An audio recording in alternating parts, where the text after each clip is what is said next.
So we didn't want to say the word atheist, we said the word agnostic. But agnostic answers a different question than atheist. It's just two different issues.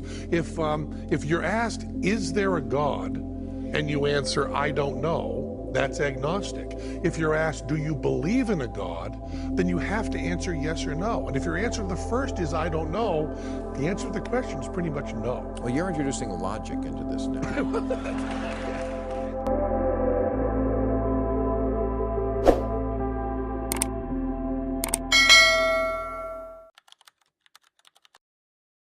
I made a deal with my mom and dad that I wouldn't have to go to church services Sunday morning if I went to youth group Sunday night. So we had a pastor, that minister at that church that was fairly hip. You know, he's trying to deal with the children, play a Jim Morrison song once in a while, you know, play the Beatles, far out. And he sincerely wanted us to do some inquiry into theological questions. And I took it very seriously. I may have been the only one in the youth group that did take it seriously. And I read the Bible cover to cover. And I think that anyone who is thinking about maybe being an atheist, if you read the Bible or the Quran or the Torah cover to cover, I believe you will emerge from that as an atheist. I mean, you can read The God Delusion by Richard Dawkins. You can read God is Not Great by Hitchens. But the Bible itself will turn you atheist faster than anything. Your book is God No, and one of the things I loved about it is you try to tell us why an agnostic and an atheist need to kind of get together. Well, you know, agnostic was to begin with a weasel word. You know, Tom Huxley, who was Darwin's bulldog, was going to go out and speak for Darwin. Darwin didn't like confrontation a lot. So he didn't want to say the word atheist, we said the word agnostic. But agnostic answers a different question than atheist. It's just two different issues. If you're asked, is there a God? And you answer, I don't know, that's agnostic. If you're asked, do you believe in a God? Then you have to answer yes or no. And if your answer to the first is, I don't know, the answer to the question is pretty much no. Well, you're introducing logic into this now. It's awful that you can blame, you know, in the last part of the... But when did you come to this? I'm curious, because I try to be literally humble about this. I know people snicker at that. Well, I think... Because I did not come to this early in life. I mean, I got rid of my Catholic upbringing early, but I didn't really think about religion for a long time, and when I was scared, I would go, oh, God, please help me. I think because what we get told about the Bible is a lot of picking and choosing. When you see, you know, Lot's daughter gang raped and beaten, and the Lord being okay with that, when you actually read about Abraham being willing to kill his son, when you actually read that, when you read the insanity of the talking snake, when you read the hostility towards homosexuals, towards women, the celebration of slavery. When you read in context that thou shalt not kill means only in your own tribe. I mean, there's no hint that it means humanity in general, that there's no sense of a shared humanity. It's all tribal. When you see a God that is jealous and insecure, when you see that there's contradictions that show that it was clearly written hundreds of years after the supposed fact and full of contradictions, I think that anybody, you know, it's like reading the Constitution of the United States of America. It's in English, you know, you don't need someone to hold your hand. Just pick it up and read it. Just read what the First Amendment says, and then read what the Bible says. Going back to the source material is always the best.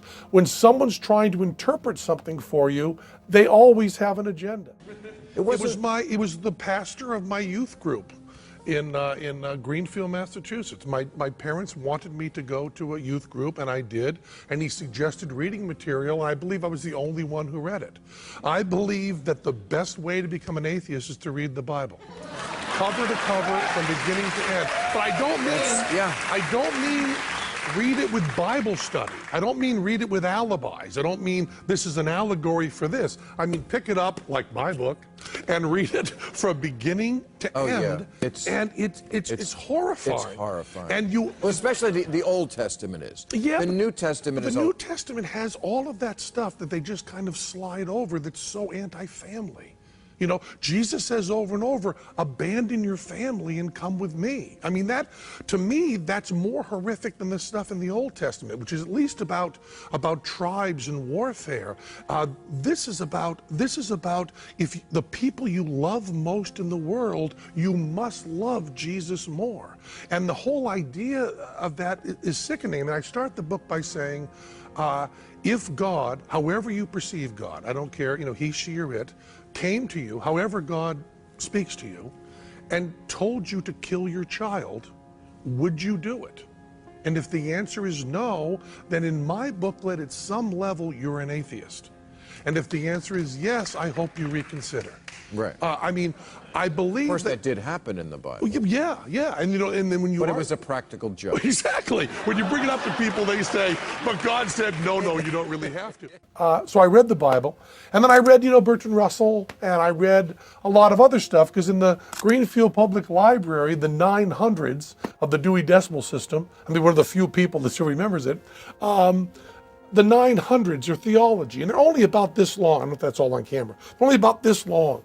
The one-armed guy who caught a fish this big. They're only about this long, and so I read a lot of them. And I started going into class, and to his credit, the pastor, who was a wonderful man, would let me talk to him about this stuff. And finally, after, I don't know, it's so long ago, but after months of this platonic questioning every night at youth group, the minister called my mom and dad and said, you know, I think maybe Penn should stop coming to youth group. He's no longer learning about the Bible from me. He is now converting everyone in the class to atheism.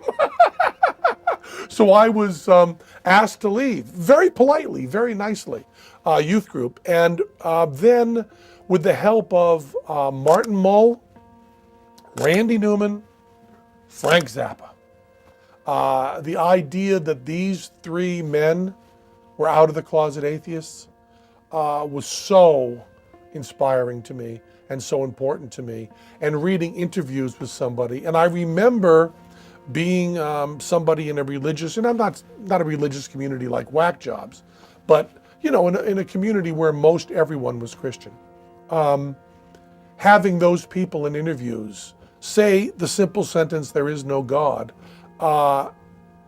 meant the world to me, and gave me joy, and gave me passion, and gave me love, and gave me confidence. And I think the first time I was interviewed, as presumptuous as this seems, and please forgive me, I remembered Frank Zappa's interviews, and I wanted to give a chance for someone else reading that to not feel they were alone. Now that's less important now. I mean, the population of atheists in this country is going through the roof. I mean, I'm now on the side that's winning. You know, it's over 20% by some polls. And I believe if you counted atheism as a religion, it's the fastest growing religion in the history of the United States of America. So now I'm on the team that's winning, which is an uncomfortable position for me. But back, you know, 30 years ago, 40 years ago, it still felt like it meant something. You know, we're several years behind gay rights, but we're following a much faster path at acceptance. And the other argument is that I find so interesting is you said earlier on at the beginning of the show about morality. And my feeling about morality is if you're doing what you're doing for reward and punishment, it's not really morality. No. When I'm raising my children, my job, if you believe that parents have that much of an effect on children, which they have less than we think, but my job is to get my children to act in ways that are moral when there is no fear and no reward, but to do it for the sake of doing it. When you add everlasting life as the reward and everlasting torment as the punishment, there can be no morality. We need to treat each other well because we love each other and not for reward and punishment. I mean, it's all about love.